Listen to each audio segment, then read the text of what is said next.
All right, guys, welcome to the show again. My name is Joyce Omondi Wahiga, and this is Full Circle with Joyce. As I did mention today, Relationship Tuesday, we want to continue the discussion that we began last week on abuse in relationships, in marriage. And joining me on this show, I have two amazing guests. Their names are Pastor James Okumu, and I have Madam Rose Gatiani. Karibuni sana to the show to both of you. Thank you. Really good to see you here. And guys, this is such an awesome opportunity. These two are very experienced in what they do.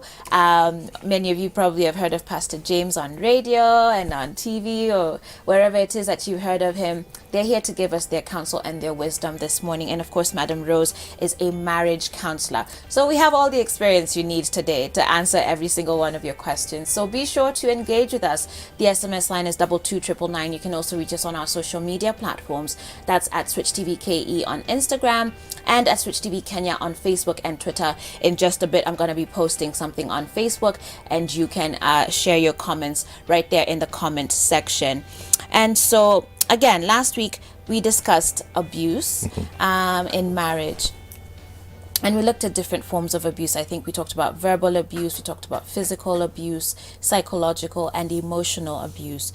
But there's another type of abuse that often seems to get overlooked in a sense. And it's good we have you here, Pastor James. Yeah. You're a pastor. Because we want to talk about spiritual abuse as well. Okay. And it's a way that indeed people can be manipulated in their relationships. But maybe for those who are wondering, hey, what are these guys talking about? That's a spiritual abuse, Ninini. Maybe you can define that for us very quickly as we get started. Okay. I think the simplest way to define spiritual abuse is for somebody who's in some sort of spiritual authority, somebody who has a position or somebody who is leading in a particular sense where spiritual matters are concerned, manipulates another for their own benefit, using the name of God. You know, once I invoke the name of God or the word of God, then basically it means you're powerless. Yes. You know, you have to obey, you have to conform to whatever it is I am telling you. And so in the simplest form, that is what I would say spiritual abuse is. Okay. Yeah. Madam Rose, as a counselor, a marriage counselor specifically, have you seen a lot of guys coming in to talk about this? Yeah, they do often, and it's unfortunate that they keep on talking about the pastor. The pastor. And it's not bad to talk about the pastor, but sometimes you ask, who is this pastor? What is his background of study? Yes. Because most pastors study a bit of psychology, a bit of counseling, but some don't. So just to be clear, this is not necessarily that the pastor is the one. It could be, of course, that the pastor is the one manipulating and abusing in that sense. Yes. But this is also, say, when a couple goes to a pastor, and then the pastor is the one now almost spiritually abusing, or the husband is saying, but the pastor has said, or the wife is saying, but the pastor has said. Yeah. It's actually like hiding in the church, right, or behind the pastor, and not addressing the real issues. Because in marriage, issues are many, not only religious. Sure. Yeah. So when I come to the pastor, he evangelize to me, but you're not counsel me. Yeah. Counseling and evangelism are different things. Yeah. Yeah. Yeah. So counselors counsel. Yeah. Pastors evangelize. Right. If they know that difference, even those who go to pastors, we all go to pastors and go for counseling. When they come to me for counseling, I also refer them to the pastor. So if the pastors also refer them for counseling, it would work better. Yes. Pastor James, I'm going to put you on the spot here just Please a little do. That's bit, why because you're going to represent all the pastors in Nairobi, which is very unfair to you. That's but, you know, for the sake of it, because you're here and you've been a pastor, I mean, can you talk to us about what goes on sort of in the pastor's office that we're getting to this point where now we're talking about pastors almost manipulating in that regard? Is it because many pastors haven't studied counseling? Should they study counseling, like marriage counseling specifically? Or what's your take on it? Well, sometimes it boils down to your background and where you're coming from and who raised you, because we tend to replicate what we went through. Right. So even in ministry, if I was raised by somebody whose information and understanding was limited, then I pick up from that. and I also do the same. You know, and so I think the main issue is lack of understanding in terms of what the Word of God says and how to apply it in real life. And even as my friend here has said, also expanding your knowledge base, getting an education, that is really very important because it expands your view, it gives you more knowledge. You see, where knowledge is limited, then abuse is inevitable. Yeah. Abuse and superstitions are inevitable.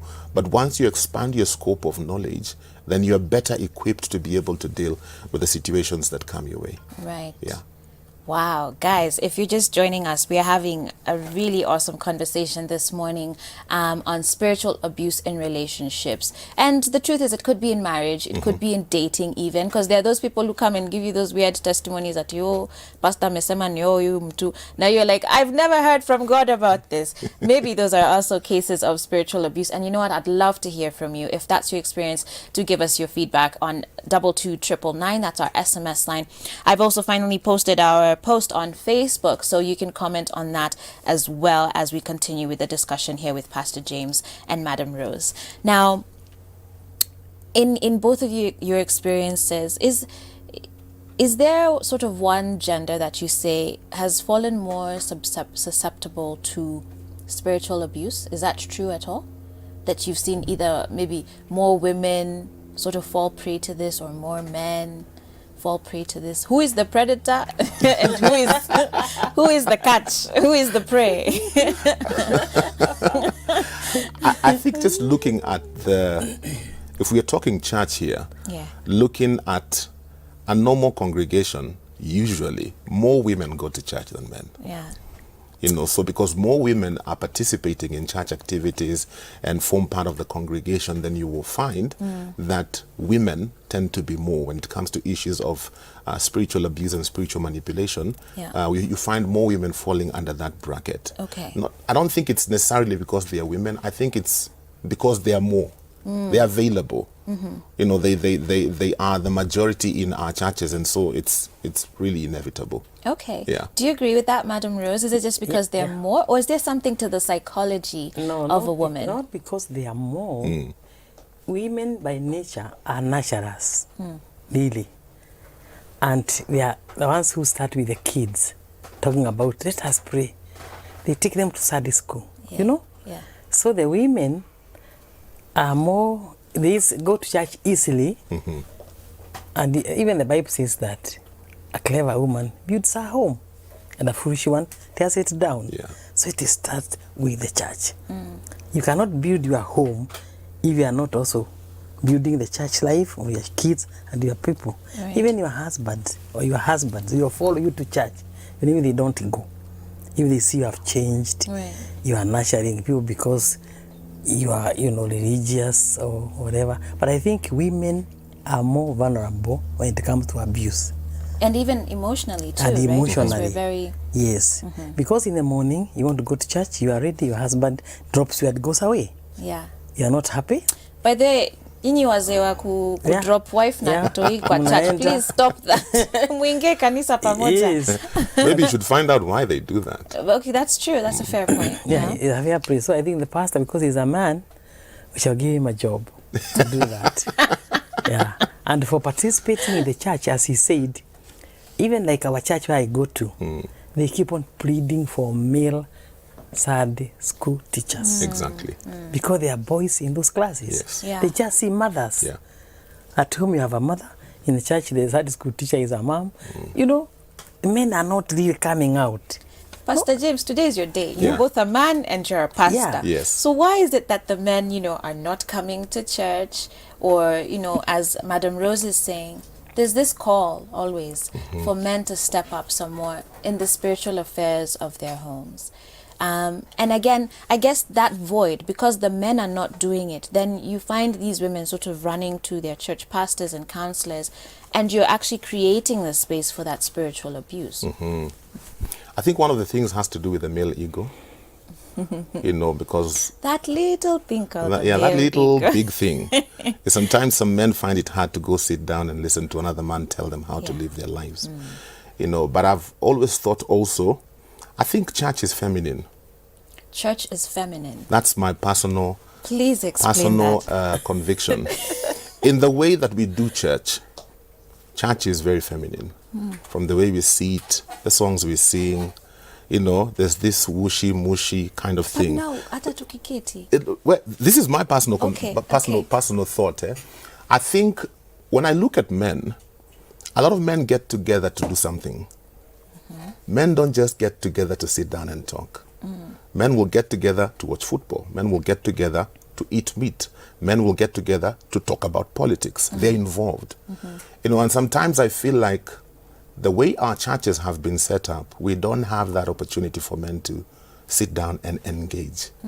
You know, and this is something I've been thinking, maybe I should give the men in our church a project to see how they handle that, to see if this theory of mine is really true. Okay. Yeah. Wow. Well, guys, we're going to take a short break right now. But when we come back, we're going to be continuing our discussions here with Pastor James and Madam Rose. Again, we're talking about spiritual abuse in relationships. You know, maybe you've had some sort of questionable experience with, I guess, a pastor sort of directing you guys in a relationship, and it's maybe even you yourself are convicted. I'm not sure that's the way it's supposed to go. I'd love to hear from you this morning. Let's talk about this. We have Pastor James again and Madam Rose in studio, who's a marriage counselor. We want to hear from you. 22999 and at Switch TV Kenya on Facebook. So we'll be back in just a bit. Do stay tuned. This is Full Circle with Joyce.